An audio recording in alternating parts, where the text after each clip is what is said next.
The birds outside my house today decide they want to be the main character, and I'm so sorry about it.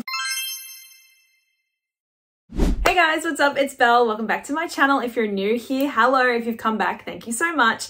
Today is another very exciting monthly reading wrap up for the month of June. I'm very excited to get into things today. I read quite a variety of books this month, and that's not to say that that's in terms of like a genre. They're all romance, but more so, I guess the types of books that I looked at this month were really interesting as well and a little bit different for me, but I'm very excited to talk to you guys about it. So this month I read a total of 5 books, which is not my best because I do average read around 8 to 10, but that's okay because some of these were quite long as well. And like I said, quality over quantity, right?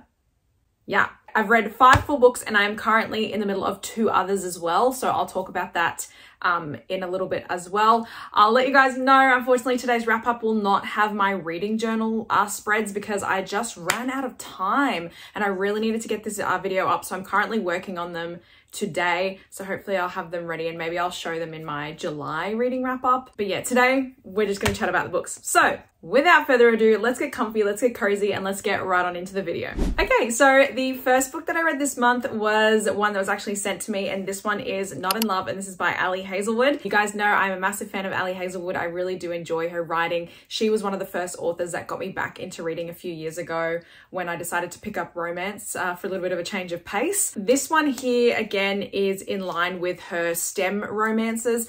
So this one came out, I think, on like the 11th of June, I want to say. And I was very grateful to receive a nice arc of this one, and it is just stunning. So this book here follows Rue and Eli. It basically follows a story of a workplace forbidden romance. Rue works for a company at the moment that's in the process of being bought out by another company. The night before this all happens, Rue decides to open up a little dating app and a little hookup app and decide to meet up with somebody just to, you know, have some fun. She does match with Eli and they meet up. However, during the course of this date, she runs into her brother who's a little bit of a maniac. Things sort of go sour and the two of them don't end up spending the night together. But can you imagine the shock on their faces when the next morning both of them walk into the same building and realize they're going to be working together? And it's a little bit forbidden. I think the concept of this was really interesting, and I think I really would have enjoyed it had it had been approached a bit differently. I think the issue that I had with this was a few things. I love what Ali Hazelwood is doing when she is writing about these women in STEM. I think it's very empowering. However, I personally feel like this one in particular had too much like filler about the company. And I know that sounds really like a really lame excuse, but I feel like she talked about the politics of the company too much where we didn't actually get to spend a lot of time with our main couple, which then links me into the second issue I had with it, where I felt like there was way too much spice in this book. And that is coming from me because, girl, you know I love me some spice. But the issue that I had with this is, like I said, because so much time was taken up by what's happening with the company, we didn't get to spend a lot of time developing the emotional connection between these two. And because they were just hooking up every 5 minutes, you know, I didn't like connect to them as a couple and I wasn't rooting for them per se, which is unfortunate. So for that reason here, I gave Not in Love 3 stars and I gave it 2.5 or 2.75 chilies because, like I said, there was quite a bit of spice in this one. The next book that I read, I actually read on my Kindle, and it is a prequel novella to the Lioness trilogy. I want to say that's what it's called, and it's called Salt in the Wound, and this is by Sierra Simone. So you guys will know that Sierra is quite popular for, you know, American Queen, Priest, that whole thing. I read Priest. You guys will probably know if you've been following me for a while. I read Priest last year, tried to read it, let's say that, and I DNF'd it with about 30 pages left because I felt like I was pulling my teeth out. I wasn't sure that I was going to pick anything up by Sierra Simone again. However, one of my lovely book besties, Sienna, she and I were chatting and she started voice messaging me about the next book in the series. And I was like, oh my gosh, I have that book. And she goes, girl, read it, you'll love it. So I decided to read this one here. So this book follows Isolde. I'm hoping that I say her name right. I've sort of just decided to call her Izzy. She is, let's just say, very religious, and she sort of always her whole life wanted to make her father proud and her uncle proud and become a nun when she graduates high school. But let's just say that this series is going to be a little bit more of a darker note. Like I was saying, that we looked at a few darker romances. So yeah, that's always been Isolde's plan. However, her father has a different idea for her, because through a business arrangement, he actually arranges a marriage with this gentleman called Mark, and Mark owns a very fun, spicy club, and the two of them are to be wed in 4 years' time. So this was quite small. It was 74 pages, I want to say, and I really enjoyed it. I gave it 4 stars. I usually don't give novellas anything more than a 4-star because, like I said, they're quite little. It's only 100 and something pages. But the cliffhanger just got me so excited to read the next one. So yes, the third book that I read ended up being the second book in this series, or first one really, and it is called Salt Kiss. Now, this one is where we get some really exciting things happening. So we get an introduction, let's say, I don't want to spoil it too much.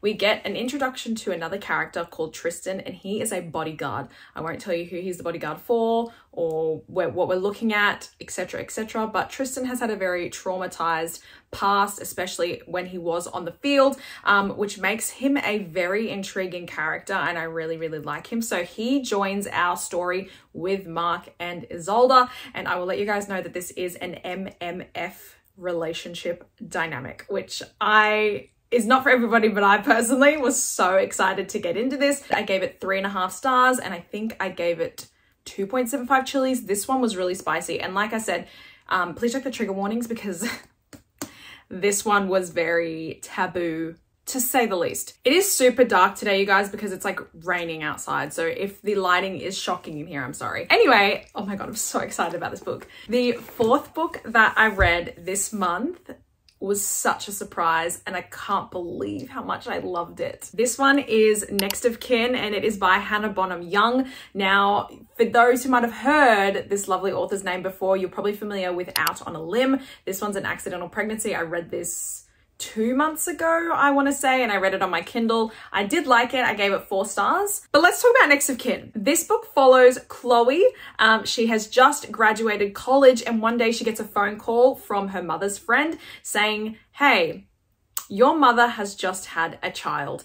Your mother, as you know, is an alcoholic and is a little bit crazy, and basically Chloe never really had a strong connection with her mother because she was brought up in the foster care system because her mother was unfit to take care of her. Anyway, so can you imagine the shock when she receives a phone call saying, hey, your birth mother has had a child, and we kind of think you might need to take care of it because your mum's just not fit to. She's like, okay, like I've just graduated high school. I really want to take my little sister, but I just financially cannot support that right now because I've got student debts and, you know, I'm barely floating myself. So CPS actually devises this program where it's called like a team up or something, I'm pretty sure, where you can live together with another person who's also looking to foster care. You get to live in the same apartment just to share the financial load. So she gets matched up with Warren, who is currently looking to get custody over his 15-year-old brother.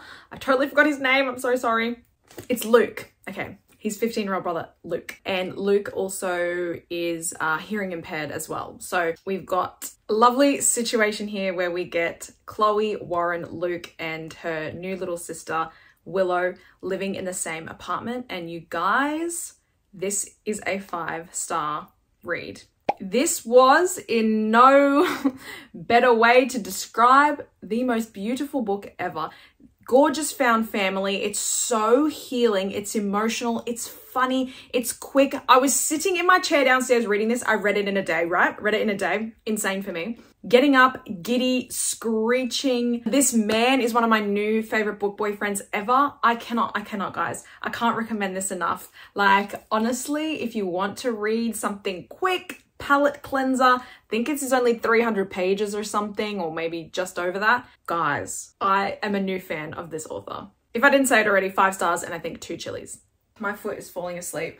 My foot. Oh, I'm not gonna put my foot on the camera. Do you guys like my new set of Bridgertons that I got at the book fest the other day? I actually won. Hold on. This is such a random tangent, but look at that. Can you believe I got this for $5? And it's in pristine condition. Okay, my foot's better. I had to stop because someone was mowing outside the house and it was so loud, but at least I could go get my salt water. Okay. The fifth and final book that I read in June, or finished in June, I've got a couple more to show you after this, is one that I was so excited for. It's one of my highly anticipated for the year.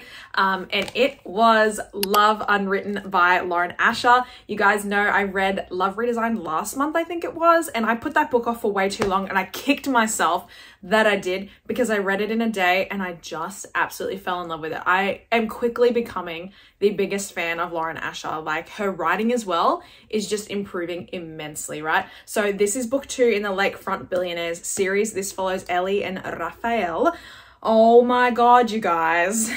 When I picked this book up, I was actually shocked at the size. It's a big boy. It's like 624 pages. Big boy. Much bigger than Love Redesigned. So like I said, this follows Ellie and Rafa. So Ellie is the nanny for Rafa's son, Nico. Nico is 8 years old, I think. So obviously, Raphael is divorced.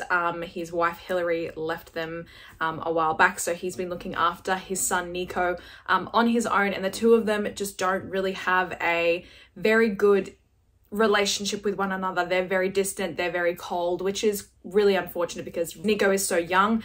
Nico also has recently found out that he's developing a vision impediment. So he will be losing his vision as he progresses in age, which is unfortunate. So obviously we have Ellie. She is their live-in nanny. And I don't want to say too much else because I loved this book, you guys. It was so beautiful. So obviously we have boss employee, we've got single dad. This is marketed as a grumpy sunshine, but I really don't think Ellie gives me sunshine. She's definitely the happier one out of the two. But this book honestly was so emotional. Like, from the first 15 pages I was like crying. I think please check the trigger warnings. This one's definitely heavier than Love Redesigned. If you read that one, this one has a lot of trigger warnings. I would say just be wary of that going into it because it's devastating and it's gorgeous and it's healing. And I finished this as I was waiting in line for the Lifeline Book Fest to start that I went to on the weekend. If you guys saw my TikTok video, I finished this waiting in line because I got there super early and I finished it. And I think the back end, I think this book was about 100 pages too long. I think we could have chopped off at least 100 pages, maybe 50 pages. I did rate it 4.75 stars because I think that it was, like I said, a little bit too long and the ending was just sort of like a very quick wrap up. But upon thinking about this book and thinking about what it will do for certain people who will read it and how touching it is, I really want to give it a 5-star because honestly, this might be Lauren Asher's best written book. Not to say it's my favorite book by her, but I'm very impressed. I cannot wait for the third one. I don't know when the hell we're getting that. Hold on. 2025 for the next one, which is not too far away. The mower's back. I'm gonna settle with a 5-star for this one and I gave it 2.5 chili spices. I highly recommend. I've had enough. It's a long one, but it's worth it. Okay, I do really quickly want to just chat about the 2 books that I'm currently in the middle of or didn't get to finish this month. So the first one is Honeycut, which is book 2 or 3, I really don't know at this point, in that Lioness trilogy like I was talking about, Salt Kiss. I am about 50 or something pages into this. I don't know how I feel at the moment. I think that I really love, I know this is marketed as an MMF, but I'm like liking one half of the dynamic more than the other. So we'll see how this goes. And I thought yesterday that I could really sneakily bag one more book in the month of June. I didn't, but I am currently reading Happenstance by Tessa Bailey because it is quite short and I thought I could smash through it. This is hilarious. I instantly was like, yeah, this is going to be good because one of the dudes in this is referred to as the Duke from Bridgerton. And I was like, sold. I know exactly who you're picturing. Hello. This one is obviously like a Why Choose type of vibe. You can see by the cover. I have heard mixed reviews, but I just thought it would be a quick one to get through. But alas, we didn't get through it. Okay, you guys, that is all for today's video. video. Thank you so much. If you've made it all the way through to the end, I really, really appreciate it. How did you guys go in June? I'd love to hear what type of books you read, or if you have any recommendations from this month, put them in the comments. I'm always looking for new things to read, as you all know. As always, if you guys don't already, feel free to follow me on TikTok and on Instagram. I'll put the links here. And if you would like to, more importantly, subscribe to my channel, like this video, and hit the notification bell if you'd like to be notified every time I pop up a brand new video. I do really, really love making these videos for you guys. Also, I have an incredibly exciting July TBR video that will be going up after this, which I'm so excited for you guys to see. I will give you a little bit of a tease. It does involve some very important book besties, some other book talkers of mine, some of my good girlfriends are in this video, so I'm very excited to put that up after this. But anyway, guys, thank you so much again wherever you are in the world. I hope you're having a lovely day or a lovely night, and I will see you all next time. Bye.